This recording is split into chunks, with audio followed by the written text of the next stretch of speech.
अस्सलाम वालेकुम। शाविर और हयात ड्राइंग रूम में आते सबको सलाम करते बैठ गए। सबने मुस्कुरा के सलाम का जवाब दिया, लेकिन वानिया मुंह बनाए आंखों में नफरत की चिंगारियां लिए हयात को घूर रही थी। वालेकुम सलाम, कैसी हो हयात बेटी? यह कोई परेशानी तो नहीं है ना? यह शाविर तो तंग नहीं करता? अगर करता है तो मुझे बताओ, मैं इसे ठीक कर दूंगा। दादाजान प्यार से बोले। नहीं दादाजान, यहाँ सब बहुत अच्छे हैं, इसने मुस्कुरा कर कहा। लाला, आप ऑफिस जा रहे हैं? शामिर को थ्री पीस सूट पहने तैयार देखकर अफाम ने पूछा। हाँ, कुछ अहम मीटिंग्स हैं जो शादी के चक्कर में पेंडिंग पर थी। आज वो निपटानी है। वो जैम लगाया ब्रेड का बाइट लेता बोला। लेकिन भाई, आपकी तो अभी शादी हुई है और आप इतनी जल्दी ऑफिस जा रहे हैं? अभी तो भाभी को घुमाने फिराने लेके जाना चाहिए। उजाला ने भी राय दी। हाँ लाला, मैं भी देख लूँगा, आप अभी घूमने फिरने जाएं, मज़े करें। अफाम ने शौकीन से कहा। तुम अभी नए हो, काम में ये सब नहीं देख सकोगे। मैं कुछ दिनों तक ज़रूरी काम ख़त्म करके फिर जहाँ हयात चाहेगी इसे वहाँ ले जाऊँगा। शामिर ने मुस्कुराकर हयात को देखा, जो उसकी देखने पर नज़रें झुका गई थी। वानिया से इनका ये प्यार देखा नहीं गया। तभी हाथ में पकड़ा जूस का गिलास जोर से टेबल पर पटका, जिससे सब इसकी तरफ मुतवज्जा हुए, सिवाय शामिर के, जो सुकून से नाश्ता कर रहा था। क्या हुआ वानिया बेटा, सब ठीक है? दादी जान ने फिक्रमंदी से पूछा। जी नानी, बस गिलास हाथ से छूट गया था, इसने ज़बरदस्ती मुस्कुराकर जवाब दिया। अच्छा, मैं चलता हूँ, आने में देरी हो जाएगी। और अफ़ाम, तुम जल्दी आ जाना ऑफिस। शामिर कहता फ़ोन पर आने वाली कॉल यस करता उठ के चला गया। थोड़ी देर बाद यासिर और दादा जान भी चले गए। आयल, तुम कब तक फैक्ट्री साइट आओगे? कशान सामने जाने से पहले आयल से पूछा। कल उजाला का पेपर है, इसे कुछ तैयारी करवानी है, इसके बाद आ जाऊँगा। आयल ने रसान से कहा, जबकि उजाला बदमज़ा हुई। आयल भाई, अगर आप कहें तो मैं उजाला को पेपर की तैयारी करवा दूंगी। उजाला का बिगड़ता मुंह देखा हयात ने पूछा। भाभी, आप ज़रूर तैयारी करवाएगा, लेकिन उजाला को नहीं, अबिया को। उजाला कभी भी प्यार से नहीं पड़ती, इस पर सख्ती की ज़रूरत होती है, जो आपसे होगा नहीं। ये आपके सामने दो चार जज्बाती बातें करेगी और आप इसकी मासूमियत की झांसे में आ जाएंगी। उजाला को आयल से इतनी साफ कोई की उम्मीद ही थी। हाँ बेटा, आयल ठीक कह रहा है कि तुमसे नहीं पड़ेगी। काशान साहब के कहने पर उजाला ने आंखें फाड़े ने देखा, जबकि साथ बैठी अबिया और रानिया दोनों दांत निकाल रही थी। बाबा, आप ही, इसे सदमा ही तो लगा था, कहाँ सोचा था कि इसके बाबा ऐसा कहेंगे। अच्छा, अब मैं चलता हूँ, आयल जब तुम फ्री हो जाओ तो आ जाना। काशान साहब ने उजाला को देखते कंधे उचकाए और आयल से कहते निकल गए। अम्मा, हम भी आज चले जाएंगे, सुरैया बेगम ने माँ को बताया। इतनी जल्दी फूफो, अभी दिन ही कितने हुए? अबिया ने उदासी से कहा। हाँ फूफो, अभी तो आई थी आप, और अब जाने की बात कर रही है। देखे अबिया, मेरा मतलब है सब उदास हो रहे हैं आपकी जाने का सुनते। अफाम को कहाँ अबिया को उदास देख सकता था, इसे जल्दबाजी में कहते कहते जबान फिसली, जो वो बर वक्त संभाल गया। बच्चों, हम ज़रूर रुक जाते, लेकिन अब घर को भी तो देखना है ना, पूरा घर मुलाजमों के ज़िम्मे तो नहीं छोड़ सकते। उन्होंने समझाना तो सबने समझते हुए हाँ में सर हिलाया। तो एक काम करें, रानी को यहीं छोड़ जाएं, ये कुछ दिन बाद आ जाएगी। अजाला ने जल्दी से मशवरा दिया। हाँ मम्मा, आप ही को ले जाएं, मैं कुछ दिन बाद आ जाऊंगी। रानिया भी खुश होती जल्दी से बोली।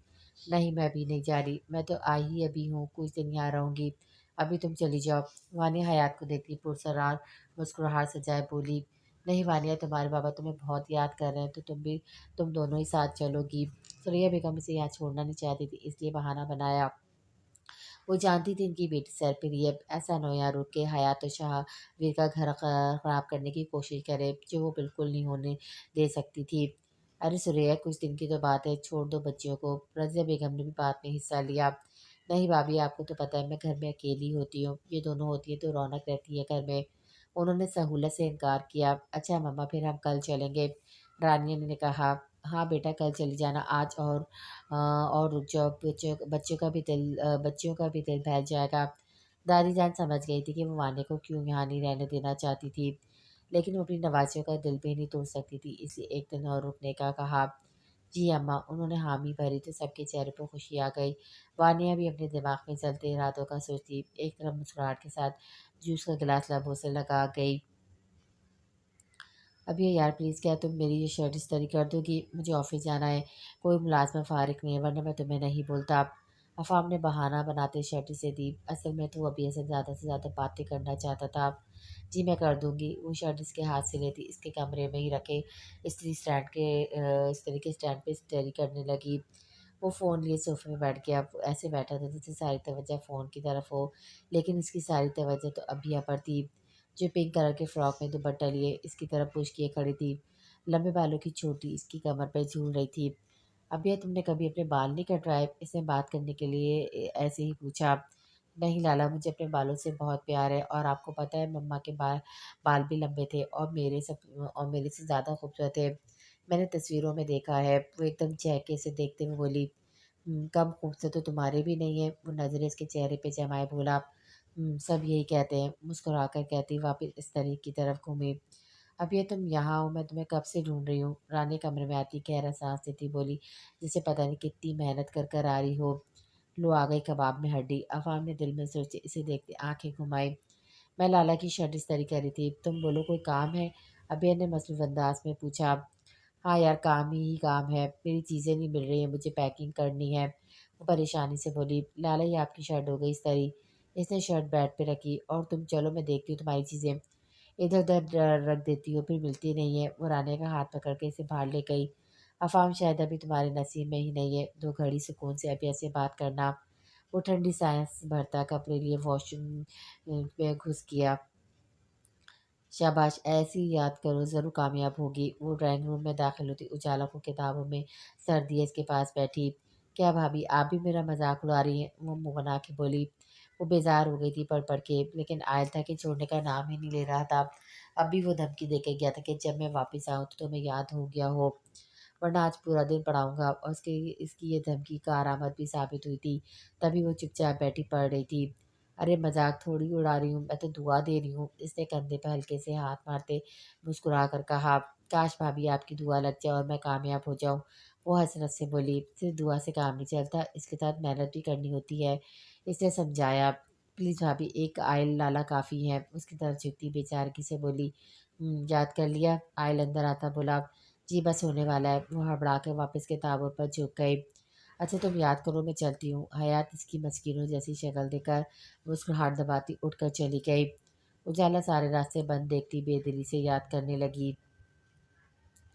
हाँ, हाँ, उजाला भी ना। इसने हँसते हुए अभी पहली सीढ़ी पे कदम रखा था, जब पीछे से वान्या की मगरूर आवाज़ आई, "बहुत हँसी आ रही है ना? चलो अभी जितना हँसना है हँस लो, क्या पता बाद में मौका मिले ना मिले।" वो हमदर्दाना अंदाज़ से बोली, "और तुम्हें जितने बड़े-बड़े बोल बोलने हैं बोल लो, क्या पता बाद में मुँह की खानी पड़े।" इसका लहज़ा साफ मज़ाक उड़ाने वाला था, जो वान्या के बदन में आग लगा गया। "तुम अभी भी मुझे जानती नहीं हो। शामिर की ज़िंदगी से तो मैं तुम्हें निकाल के रहूँगी, चाहे जो हो जाए।" वो गुस्से से दाँत पीसे खर्राई, "कोशिश करके देख लो।" वो लापरवाही से कहती इसे जलते अंगारों पे छोड़ा ऊपर चली गई। घड़ी 12 का हिस्सा पार कर चुकी थी और शामिर अभी तक वापस नहीं लौटा था। हयात परेशानी में कमरे के कोई 100 चक्कर काट चुकी थी। एक तो उसके पास फ़ोन भी नहीं था जो वो फ़ोन करके पूछ लेती, और दूसरा इस वक़्त सब सो चुके थे, वरना वो किसी से कह के फ़ोन करवा लेती। वो इधर से उधर चक्कर लगा रही थी जब दरवाज़ा खुलने की आवाज़ आई। आवाज़ सुने ही इसने वहाँ देखा तो शामिर आहिस्ता से कमरे में दाखिल हो रहा था। इसे देखते ही इसने सुकून की साँस ली। "इतनी देर लगा दी, टाइम देखा आपने क्या हो रहा है? मैं कितना परेशान हो रही थी।" हयात इसके कमरे में कदम रखते ही शुरू हो गई। वो जो सोच रहा था कि वो सो गई होगी, लेकिन वो तो उसकी फ़िक्र में जाग रही थी। आज वो काफ़ी थक गया था, लेकिन हयात की बात सुनते इसकी सारी थकान उतर गई थी। इसका शिकवा करना, इसके लिए परेशान होना शामिर को सरशार कर गया था। तुम अभी तक सोई नहीं?" वो कंधे पर झूलता कोट सोफ़े पे रखता टाई की नॉट ढीली करता बोला, "मुझे नींद कैसे आती? आप जो घर नहीं आए थे, इतनी देर हो गई थी और मेरा आपसे कोई राब्ता भी नहीं हुआ था।" वो धीरे से बोली, "परेशान थी मेरे लिए?" इसने बेतुका सा सवाल किया। "ज़ाहिर है परेशान तो होंगी ना।" इसने इसे मुझे नहीं आया वो पूछना क्या क्या क्या था पूछना क्या चाहता है? "क्यों परेशान थी? क्या मोहब्बत हो गई है मुझसे?" मुझसे करीब आता भारी लहजे में बोला, "मैं भी बीवी हूँ आपकी इसलिए।" उसकी दूसरी बात नज़रअंदाज करती इसके करीब आने पर घबरा कर बोली, "क्या मेरी मोहब्बत ने तुम्हारे दिल पर दस्तक दे दी है?" वो नरमी से कमर पे हाथ डालते इसे अपने करीब करते गंभीर लहजे में पूछने लगा। हयात दोनों हाथ इसके कंधे पे रखे इसकी गर्म सांसों की तपिश को अपने चेहरे पे महसूस कर रही थी। इसके बहके-बहके लहजे पर दिल काँप रहा था। "शाविर प्लीज़।" इसे चेहरे पर झुकते देखकर वो रूहानी होती इसकी शर्ट के कॉलर को मुट्ठियों में जकड़ गई। शाविन ने इसकी गुर्बत में गहरा सांस भरा और उसे अपने हिसार से आज़ाद करते सोफे पे रखे अपनी कोट की जेब से फ़ोन का बॉक्स निकालता वापस आया। ये लो, इसमें सिम डाल दी है और अपना नंबर भी सेव कर दिया है, बाकी तुम देख लेना और जब भी मुझे देर हो तो फ़ोन कर लेना। अगर चाहो तो बगैर किसी के वजह के भी कर सकती हूँ, मुझे कोई परेशानी नहीं होगी। इसने नज़रें झुकाए खड़ी हयात के हाथ में फ़ोन रखते कहा, खाना खाएंगे आप? इसने फ़ोन देखते पूछा। तुमने खा लिया? शाबिन ने उल्टा सवाल किया तो वो नफ़ी में सर हिला गई। तुमने क्यों नहीं खाया? मैं सुबह बता के तो गया था ना कि मुझे देर हो जाएगी, तो तुम्हें खा लेना चाहिए था। खैर जाओ खाना लगाओ, मैं फ्रेश होकर आता हूँ। इसके कहने पर वो हाँ में सर हिलाती नीचे चली गई। कुछ देर बाद शाबिर आस्तीनों को कोने तक मुड़ते नीचे आया तो हयात खाना लगा चुकी थी। वो अभी तक अपने ऑफिस से सूट में ही था। इसके बैठते ही दोनों ने खाना शुरू किया। हल्की फुल्की बातों के साथ दोनों खाना खा रहे थे, लेकिन अपने कमरे के दरवाजे पे खड़ी ये मंजर देखी वानिया शदीद गुस्से में थी। वो कब से अपने इरादों को सर अंजाम देने का मौका तलाश कर रही थी, लेकिन आज शाबिर देर से वापस आया था, जिसकी वही इसे कोई मौका नहीं मिला। यार प्लीज़ कॉफ़ी मिलेगी, बहुत दिल चाह रहा है। खाना ख़त्म होते ही शाबिर ने जैसे रिक्वेस्ट की थी। क्यों नहीं, बर्तन समेटती मुस्कुरा कर बोली। अच्छा फिर मैं लॉन में हूँ, वहाँ ले आओ। वो कहता लॉन की तरफ चला गया तो वो किचन में बढ़ गई। कमरे के दरवाजे पे खड़ी वानिया को ये मौका ठीक लगा। वो आहिस्ते से दरवाज़ा बंद करती हुए खुद भी लॉन में आ गई। शाबिर मुझे तुमसे बात करनी है। वानिया ने वहाँ आते कुर्सियों के पास खड़े शाबिर को पुकारा। तुम जाग रही हो अभी तक और ये किस हुलिये में घूम रही हो? इसका लिबास देखते ही शाबिर के माथे पर बल पड़े। वो ब्लैक नाइट सूट में थी, जिसका अगला गला काफ़ी गहरा था। छोटी छोटी आस्तीनों से सफ़ेद बाजू दिख रहे थे। वो बगैर किसी चादर या दुपट्टे के इसके सामने खड़ी थी। शाबिर प्लीज़ ऐसा नहीं करो, तुम इस लड़की को छोड़ दो, मैं हूं ना तुम्हारे पास। मैं इस लड़की से ज़्यादा मोहब्बत दूंगी तुम्हें। वो उसका हाथ पकड़ते पागलों की तरह बोली। ये क्या बेहूदगी है, छोड़ो। इसी झटके से अपना हाथ छुड़वाया। इसने हयात को लॉन में आते देखा तो जल्दी से शाबिर के गले लग गई। शाबिर तो इसकी हरकत पे दंग रह गया। दंग तो लॉन में हाथी हयात भी हो गई थी, जो ये मंजर देख चुकी थी। शाबिर मैं तुमसे बहुत मोहब्बत करती हूँ, चाहो तो आजमा लो। वो उसकी सफ़ेद शर्ट पर कंधे की तरफ अपने लबों पर सजी डार्क ब्राउन लिपस्टिक का निशान छोड़ती बोली। शाबिर ने माथे की तनी हुई रगों के साथ इसे खुद से दूर झटका। ये क्या हरकत की है तुमने? रात का वक्त होने की वजह से वो खुद पर काबू करता खुद से कराया। ओह! ये कैसे लग गया? अब इसकी बात को इग्नोर करती जानबूझ के लिपस्टिक के निशान को हटाने लगी। हयात ने वहाँ आते एक कॉफ़ी का कप ज़ोर से टेबल पर रखा तो दोनों उसकी तरफ मुतवज्जा हुए। हयात तुम लगता है सब देख लिया। चलो अच्छा हुआ तुमने खुद ही देख लिया, वरना बाद में पता चलता तो कितना दुःख होता। पहले अनजान बनते फिर तमस्खा अंदाज में बोली। इसे लगा ऐसा करने से हयात शाबिर से बदगुमान हो जाए। हयात शाबिर ने कुछ कहना चाहा, जब हयात ने हाथ के इशारे से इसे रोक दिया। यही रहेगा, मैं भी आती हूँ, वो कहती शाबिर को परेशान छोड़कर अंदर बढ़ गई। शाबिर को लगा वो इससे बदगुमान हो गई है, अभी तो उसके साथ खुलने लगी थी और अब ये सब इसका दिल कर रहा था सामने खड़ी वानिया का गला दबा दे। कुछ देर बाद हयात लॉन में आए तो उसके हाथ में मिट्टी का तेल और माचिस थी, तो दूसरे में शाबिर की शर्ट। ये सब क्या है? वानी ने उलझ के पूछा तो हयात ने इसे तेज छुरी से नवाजते बाजू से पकड़ के दूर किया और खुद शाबिर के सामने ऐसे खड़ी हुई कि वानी को इसकी पुश्त दिख रही थी। शाबिर ने कुछ कहना चाहा लेकिन हयात ने खामोश करवा दिया। हयात ने बगैर शाबिर की तरफ देखे इसकी शर्ट के बटन खोलना शुरू किए। वानी को तो समझ ही नहीं आता कि वो क्या रही है। जबकि शाबिर शौक था हयात की इस हरकत पर, इसे तो गुस्सा होना चाहिए था, लेकिन इसके माथे पर तो एक पल भी नहीं पड़ा था। इसने वो शर्ट उतारते अपने साथ लाई ब्लू शर्ट इससे पहनाई। शाबिर को कुछ समझ तो नहीं आता कि इसके दिमाग में क्या चल रहा है, लेकिन वो मुस्कुरा ज़रूर रहा था। हाँ तो ये लिपस्टिक का निशान तुम्हारा है ना? वो वाइट शर्ट पे लगा निशान वानी के सामने करती पूछने लगी। क्या तुमने नहीं देखा? इसने एक उबरूज खा के इसके सवाल पर सवाल किया। मैं तो देख चुकी हूँ, अब तुम देखो, वो मुस्कुरा कर कहती शर्ट तेल और माचिस लिए एक साइड पर हुई। एक तरफ लॉन के कोने में इस शर्ट को फेंकते, इसमें मिट्टी का तेल डालते, माचिस जलाई और शर्ट पर फेंक दी। हयात ये क्या कर रही हो?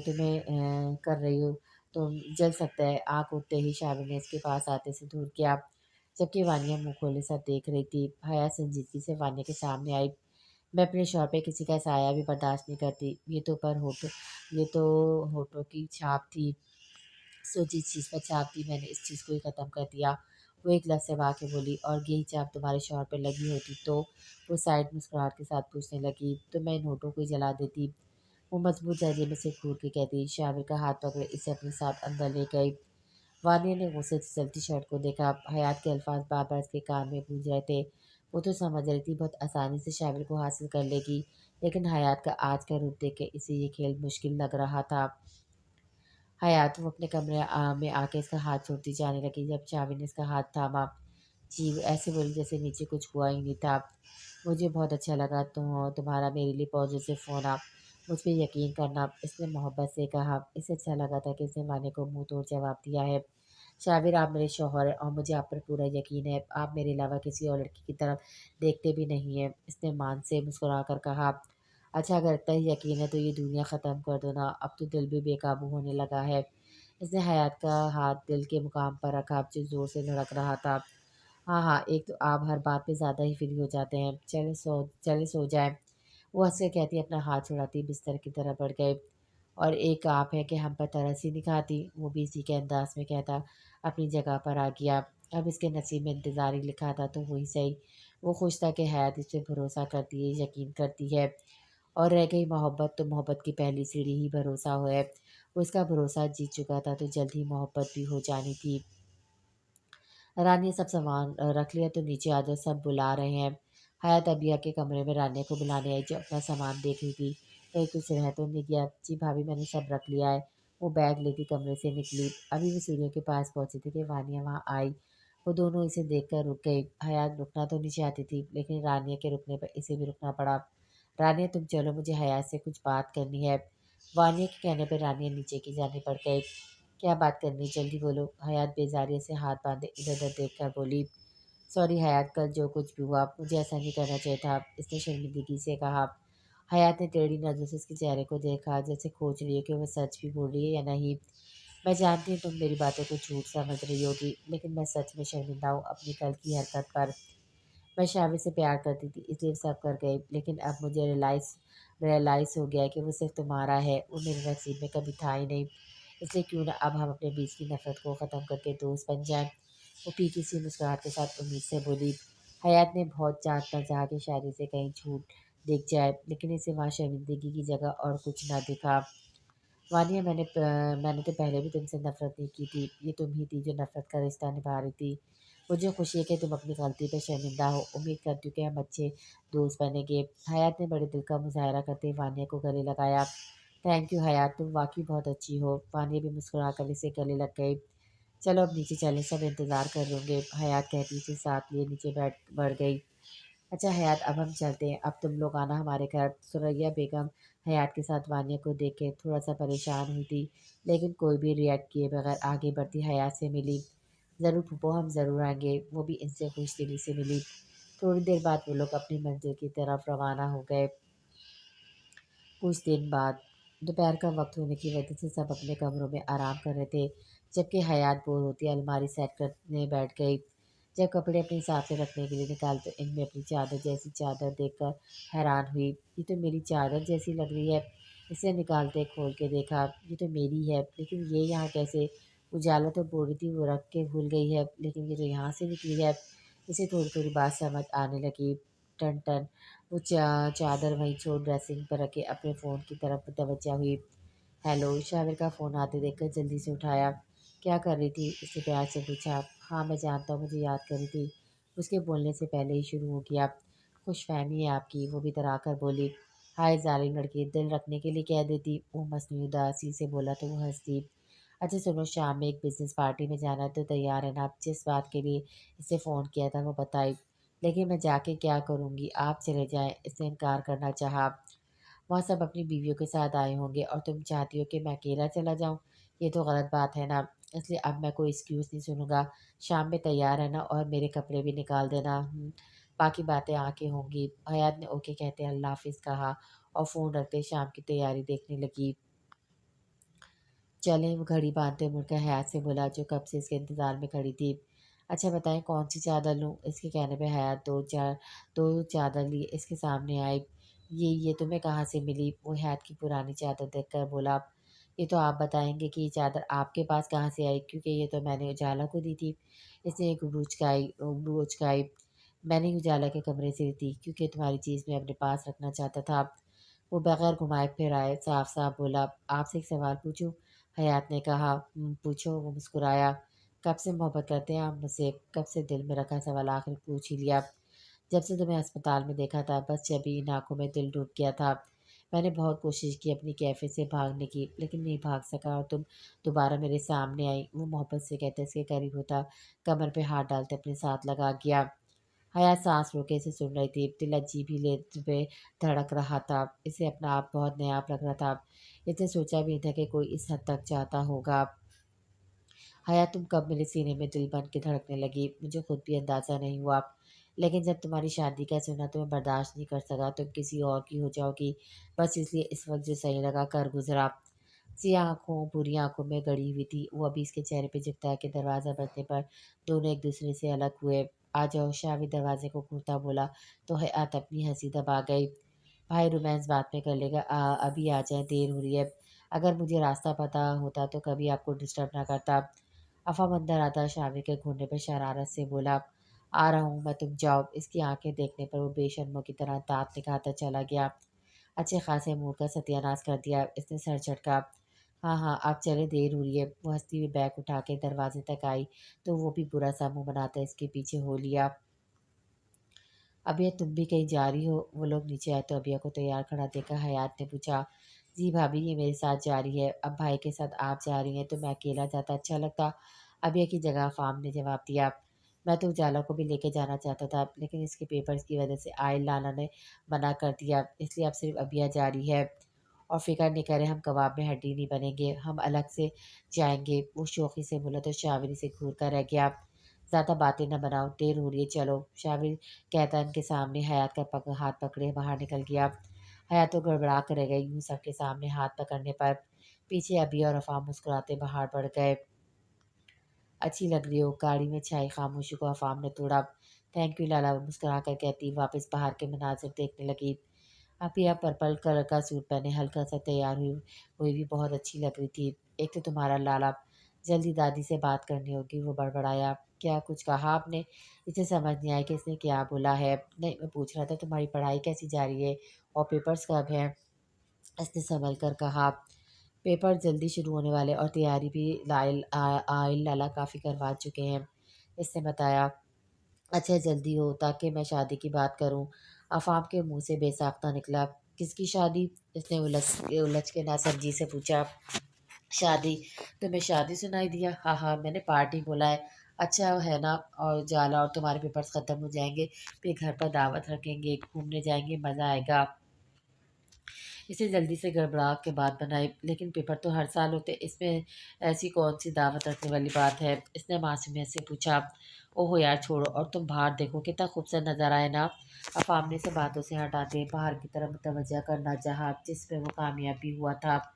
फिर पूरी रात से अफाम ने कोई बात नहीं की। क्या पता कब कौन सी बात जज्बात में आके मुंह से निकल जाए। इससे बेहतर वो खामोशी रह ले। पार्टी एक रेस्टोरेंट में अपने ज़ोर शोर से शुरू थी। वहाँ पर छोटा बड़ा हर बिजनेसमैन मौजूद था। वो लोग आगे पीछे ही अंदर दाखिल हुए।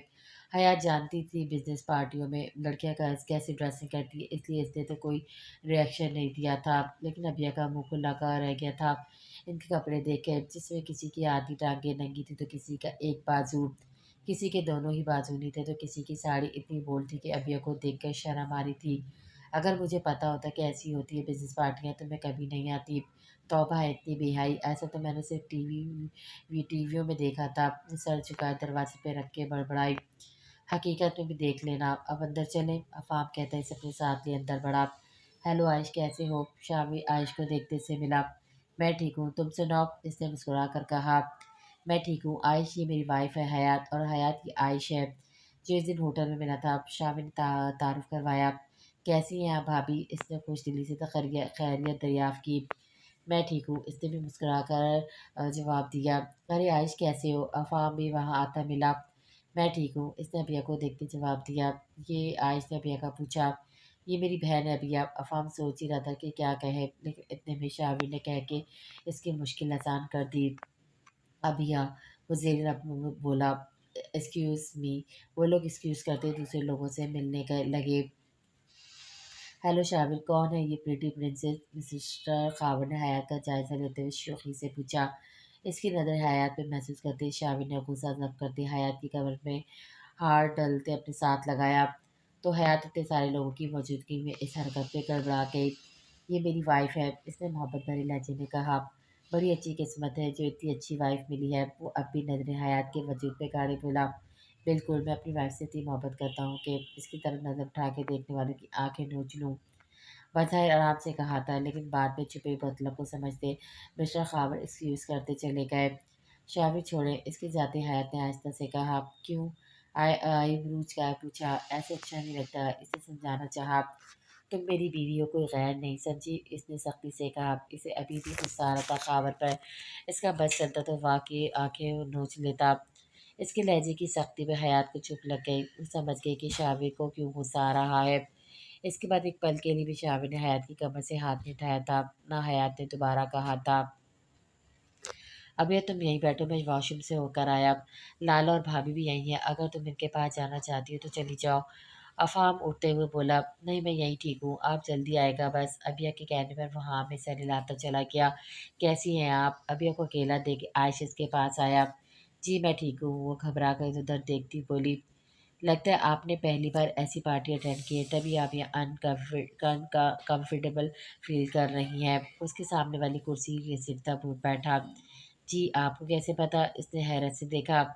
आपके चेहरे पे साफ साफ लिखा है। वो हल्का सा मुस्कुराया, लेकिन वो खामोश रही। आपको कुछ चाहिए? इसने फिर पूछा। जी नहीं, मुख्तसर जवाब दिया। ओके फिर मिलेंगे। वो अफाम को आता देखकर मुस्कुरा कर कहता उठ के चला गया। हूँ अजीब आदमी, मैं क्यों मिलूँ दोबारा? इससे सर झटका। जब तक वो इस पार्टी में रही आज की नज़रें इस पर ही टिकी रही। वो भी किसी की नज़रें खुद पर बाखूबी महसूस कर रही थी, लेकिन देखने पर इसे कोई नहीं दिखा जो इसे देख रहा था। अभी इसने कमरे में आते बैग रखा ही था कि इसका फ़ोन बजने लगा। अभ्या को बहुत नींद आ रही थी। वो जल्द से जल्द चेंज करके सो जाना चाहती थी, लेकिन फ़ोन बजने पर परेशानी से फ़ोन बैग से निकालने लगी। अननोन नंबर से फ़ोन आता देखकर कॉल कर दी, फ़ोन को बेड पे रख दी, अलमारी की तरफ बढ़ गई। इसने अलमारी खोली भी नहीं थी कि फ़ोन फिर से बजना शुरू हो गया। वो नज़रअंदाज करती अपने काम में लगी रही, लेकिन शायद फ़ोन करने वाला भी ठीक था, जो बार बार फ़ोन करे ही जा रहा था। कौन? आखिर तंग आके इसने फ़ोन उठा ही लिया। बिया दूसरी तरफ से बहुत मोहब्बत से पुकारा गया। सॉरी रॉन्ग नंबर, वो कहती फ़ोन रखने लगी थी जब दूसरी तरफ से आवाज़ आने पर रुक गई। नंबर तो राइट है मिस अबिया उर्फ मेरी बिया। आप कौन? माथे पे बल डाले पूछा। आप मुझे जानती हैं, हमारी आज ही मुलाकात हुई है। दूसरी तरफ से मुस्कुराती आवाज़ आई। मुझे नहीं याद आप कौन है। इसे याद नहीं पड़ता कि वो किसी से मिली भी थी और नंबर भी दिया है। मैं आयश बात कर रहा हूँ, हम आज ही पार्टी में मिले थे और इससे पहले हवेली में। आयश के बताने पे इसने अचानक के फ़ोन कान से हटा के देखा। आपके पास मेरा नंबर कहाँ से आया? इसने हैरत से पूछा। बस आ गया, ये कोई इतना मुश्किल काम नहीं था। आयश वक़्त याद करके मुस्कुराया जब इसने अफ़ाम का फ़ोन एक ज़रूरी कॉल का कह के लिया था और इनमें से अभिया का नंबर निकाला था। आपने किस खुशी में मुझे फ़ोन किया है? वो थोड़ा सख्त लहजे में बोली। आपसे बात करने की खुशी में, वो शरारत से बोला। आप क्या मेरे चचा के बेटे लगते हैं जो मैं आपसे बात करूँगी? इसने बेज़ारियत से कहा। चाचा का बेटा तो नहीं, हाँ लेकिन आगे जाके कुछ और ज़रूर लगूँगा। इसके मुस्कुरा कर कहने पर अबिया ने गुस्से से फ़ोन बंद करके नंबर ब्लॉक कर दिया। अब करके दिखाए फ़ोन, वो मुँह बना के कहती कपड़े चेंज करने चलती। आयश ने दोबारा मिलाने की कोशिश की, लेकिन नंबर तो ब्लॉक हो चुका था। पिया वो मुस्कुराते सर भरता आँखें बंद किया।